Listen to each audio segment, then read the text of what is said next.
আর কোনোদিন আমরা যদি চাই এই লাশের চেহারা দেখতে, কোনোদিন কেউ পারবে না।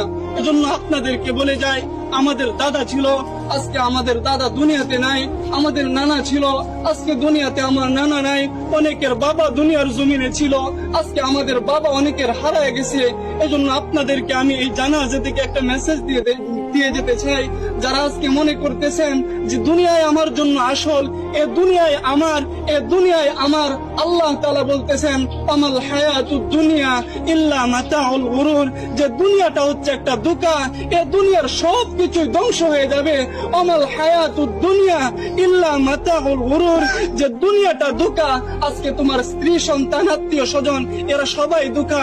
এজন্য মুহতারাম হাজরিন, দুনিয়ার মুখ থেকে আজকে আমরা আমাদের চেহারা, আমাদের দিল, আমাদের কলব আজকে আমরা আল্লাহর দিকে ফিরাইয়া দেই। যে জিন্দেগিতে যত গুনাহ করছি, আজকে এই জানাজা থেকে আমরা প্রতিজ্ঞা করতে চাই আর গুনাহ করব না।